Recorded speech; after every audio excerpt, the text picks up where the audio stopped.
माननीय श्री राघव चड्ढा।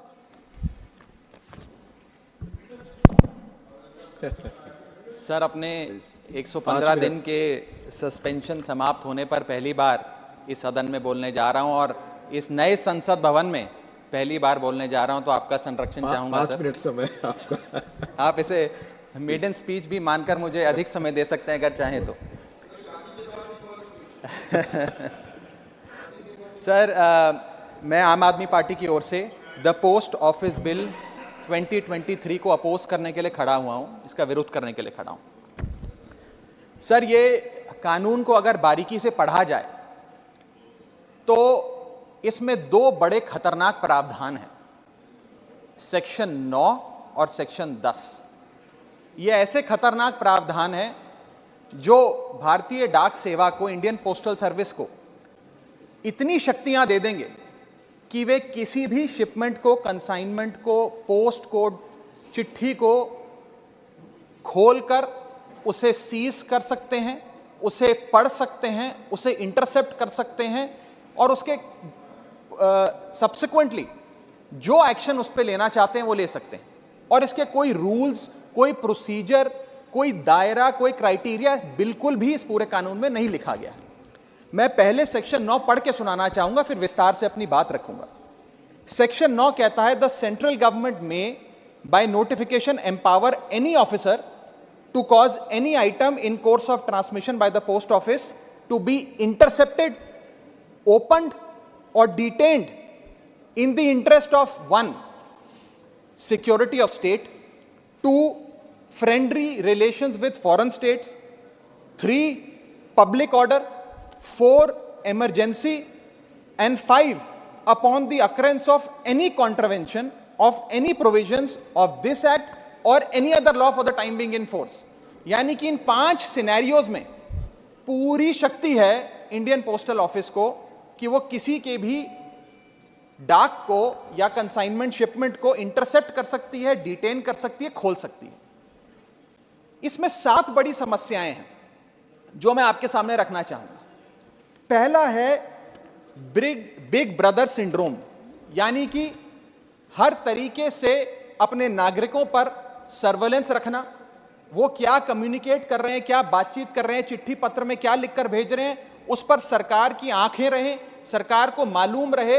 ये एक बिग ब्रदर सिंड्रोम है जिससे ये बिल पूरी तरीके से पीड़ित नजर आता है सर। दूसरा सबसे बड़ा इसमें जो समस्या निकल कर आती है वो ये है कि ये बिल प्रोसीजर स्पेसिफाई करने में फेल हो जाता है कि वो कौन से ऐसे प्रोसीजर है जिसके तहत आप किसी डाक को इंटरसेप्ट कर सकते हैं, खोल सकते हैं या डिटेन कर सकते हैं। ये एक आर्बिटरी शक्ति नहीं हो सकती है, ये शक्ति निर्धारित होनी चाहिए कि ऐसे कौन से इमरजेंसी या फ्रेंडली स्टेट्स को आप फायदे पहुंचाने चाहते हैं जिसके चलते, या खास तौर पे किसी भी प्रावधान, किसी भी कानून का कोई वायलेट होता है तो वो आपको शक्तियां दे देता है कि आप किसी की भी डाक रोक लें। ये इसमें दूसरी बड़ी खामी है सर। तीसरी बड़ी खामी है कि जिन ग्राउंड्स को स्पेसिफाई किया गया है कि किन ग्राउंड्स के तहत आप किसी के भी डाक को या शिपमेंट को खोल सकते हैं, कॉन्फिस्केट कर सकते हैं, इंटरसेप्ट कर सकते हैं, वो ग्राउंड्स बहुत वेग हैं। वो किसी भी शिपमेंट को रोकने के लिए या किसी भी कंसाइनमेंट या चिट्ठी या डाक को रोकने के लिए कोई भी कानून पकड़कर या कोई भी मनगढ़ंत कहानी बनाकर आप उसे रोक सकते हैं। इतने वेग ग्राउंड्स ये कानून भारतीय डाक सेवा को देने जा रहा है।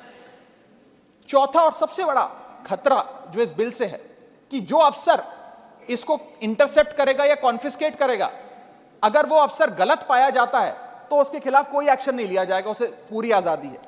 5वां आर्टिकल 19 और आर्टिकल 21 का वायलेशन है सर। इसके साथ एक और मैं खतरनाक चीज बताना चाहूंगा कि ये राइट टू प्रिवेसी जो है, ये राइट टू प्रिवेसी का वायलेशन है। और राइट टू प्रिवेसी का एक हाल ही में वायलेशन मेरे साथ और इस सदन के कई सदस्यों के साथ हुआ, जब हमें अपने स्मार्टफोन पर, एप्पल के स्मार्टफोन पर एक नोटिफिकेशन आया, जिस नोटिफिकेशन में सर ये लिखा गया कि स्टेट स्पॉन्सर्ड अटैकर्स ने आपके फोन को इन्फेक्ट कर दिया है और इसके जरिए वे आपके कैमरा, आपके माइक, फोन का जो माइक होता है और फोन के अंदर जितने भी डॉक्यूमेंट्स, पासवर्ड्स, कॉन्टैक्ट्स हैं, वो सारे स्टेट स्पॉन्सर्ड हैकर जो है उसके निगरानी में आ जाते हैं, उसकी पोजीशन में आ जाते हैं। ये किसी साधारण व्यक्ति के साथ नहीं सर, देश के कई सांसदों के साथ हुआ। और दिलचस्पी की बात यह है, और खतरनाक बात मैं कहूं वो ये है कि ये सिर्फ विपक्ष के सांसदों के साथ हुआ, ऐसा जानकारी आई, और जिसमें एक शायद सत्ताधारी पक्ष के भी सांसद थे। ज्यादातर जो लोग इसमें पाए गए, जितनी मैंने रिपोर्ट्स पढ़ी, उसके मुताबिक विपक्ष के या सरकार के आलोचक थे। ये एक बड़ा खतरनाक हमला फोन्स पर हुआ। मैं चाहूंगा कि भारत सरकार इसमें जांच करे, आपके अध्यक्षता में सर वो जांच हो सके तो एक ज्वाइंट पार्लियामेंट्री कमेटी का गठन हो कि किस प्रकार से ये स्टेट स्पॉन्सर्ड अटैकर्स पेगासस नाम के और अन्य प्रकार के सॉफ्टवेयर का इस्तेमाल कर जो लोग आप कह सकते हैं आलोचक हो सरकार के या विपक्ष के नेता हो, उनके फोन को इन्फेक्ट कर रहे हैं। इस बिल का मैं विरोध करता हूं और चाहूंगा कि ये जो एप्पल का नोटिफिकेशन यहां बैठे कई सांसदों, विपक्ष के सांसदों के फोन पर आया, उसके बारे में सरकार कुछ